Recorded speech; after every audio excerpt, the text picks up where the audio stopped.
அஸ்ஸலாமு அலைக்கும் வரஹ்மத்துல்லாஹி வபரகாத்துஹு.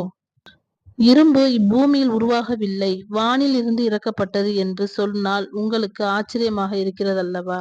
அல்லாஹ் தன் திருமறையில் கூறுகிறான், நமது தூதர்களை தெளிவான சான்றுகளுடன் அனுப்பினோம், அவர்களுடன் வேதத்தையும் மக்கள் நீதியை நிலைநாட்ட தராசையும் இறக்கினோம், இரும்பையும் இறக்கினோம், அதில் கடுமையான ஆற்றலும் மக்களுக்கும் பயன்களும் உள்ளன என்று கூறுகிறான். இந்த வசனத்தில் இரும்பை இறக்கினோம் என்று இறைவன் கூறுகிறான்.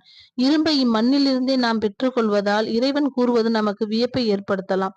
இப்பூமியில் உள்ள இரும்பு பூமியிலே உருவானது அல்ல என்பதை விஞ்ஞானிகள் தக்க காரணத்துடன் விளக்கியுள்ளனர்.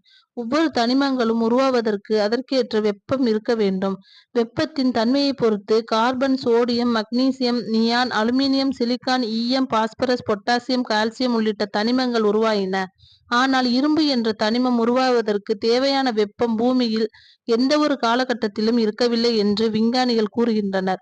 இப்பூமியில் கிடைக்கும் பொருட்கள் இங்கேயே உருவாவதற்கான காரணங்கள் இல்லாவிட்டால் அது அப்பொருள் வெளி உலகத்தில் இருந்துதான் வந்திருக்க வேண்டும் என்பதில் ஐயமில்லை. 30 கோடி டிகிரி வரை வெப்பமுடைய பல நட்சத்திரங்கள் பால்வெளியில் உள்ளன.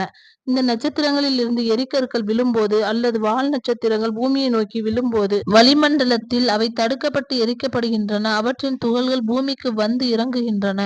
கோடான கோடி ஆண்டுகளாக இப்படி விழுந்த இரும்பு துகள்களை தான் பூமியிலிருந்து எடுத்து பயன்படுத்துகிறோம்.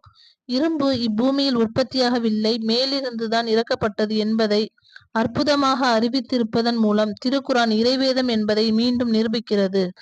திருக்குரானின் 57:25 வசனத்தில் அல்லாஹ் இரும்பை இறக்கினோம் என்று கூறுகிறான்.